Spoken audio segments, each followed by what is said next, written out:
family, Iridium. I hope you're doing all right today. It's album review time. It's Sainted Sinners and Taste It.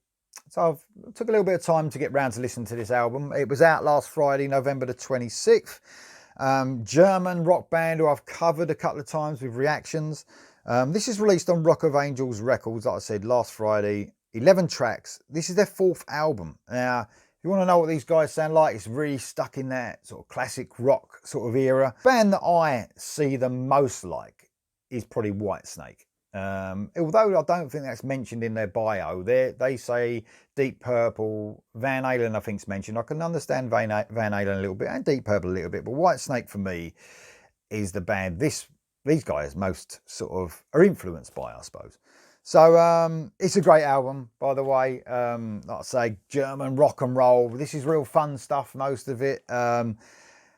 Let me run you through the great musicians on this album. You've got Jack Melee on the vocals. Man, I heard someone mentioned on another reaction that he actually sings for Tigers of Pantang, and I love Tigers of Pantang, their new stuff.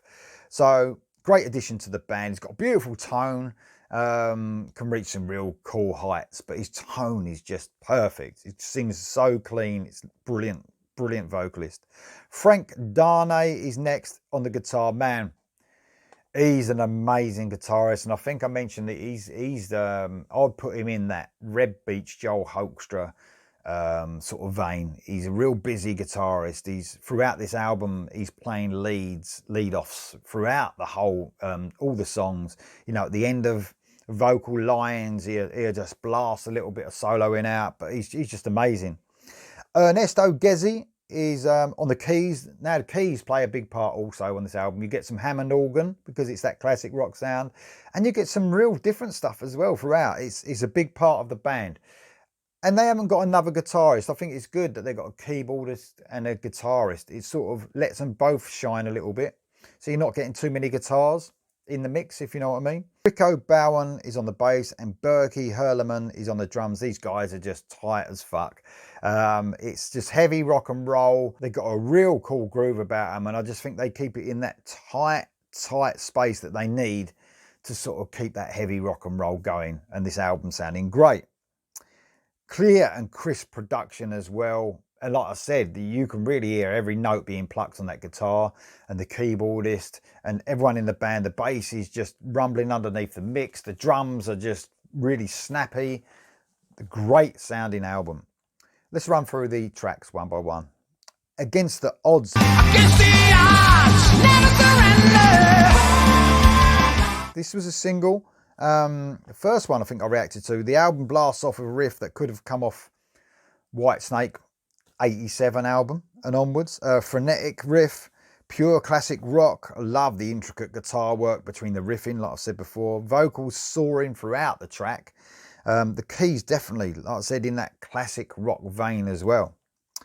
One Today is next. This was the other single that I reacted to the other day. Hey you, stop pretending something will change. Great medium pace chugging song. More great lead off guitar parts.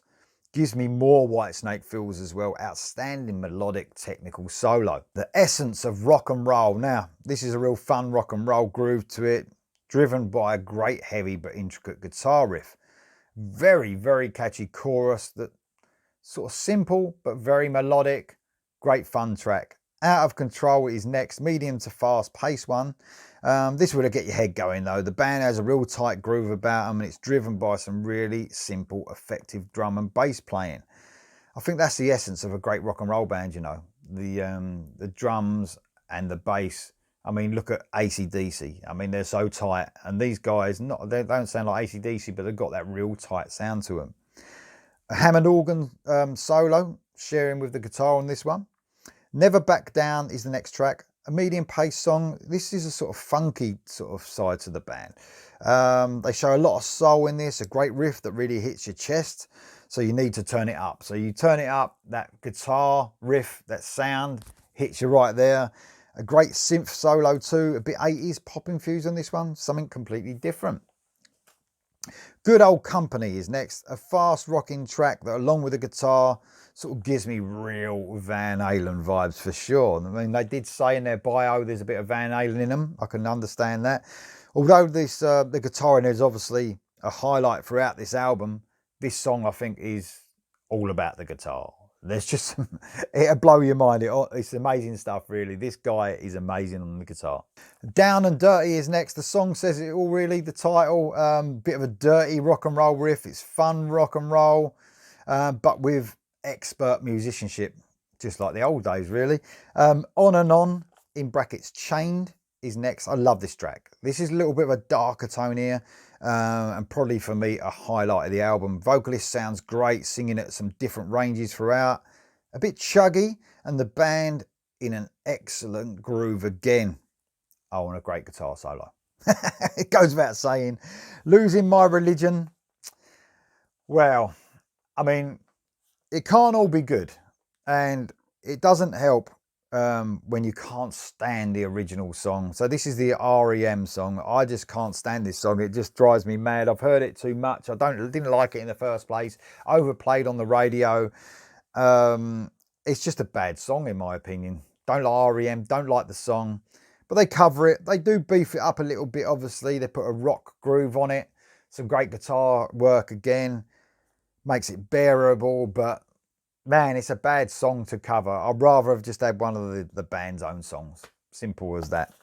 Coffee, Whiskey and Rock and Roll is next. Now, the band are just having fun here. This is a rock and roll song with piano, horns as well, although I think that's keys. Not my kind of thing, but fun. You know, it's just one of those things. But what we do end on is a brilliant track called Heart of Stone. 7 minutes and 23 seconds long, a ballad, acoustic and vocal start, and I really get those Whitesnake feels again, although pre-87, my favourite Whitesnake era. Vocals sound fantastic here. Very cool track that builds with symphonic touches. At the 4 minute mark, the band kicks in and it's pretty epic all round. This is an excellent way to finish the album, probably along with one other track, probably my favourite song on the album. So Heart of Stone blows it out of the water. Absolutely brilliant. I recommend this album, guys. Sainted Sinners, taste it. It's released everywhere across all platforms, I believe. Get it now. Highly recommended from me. See you next time.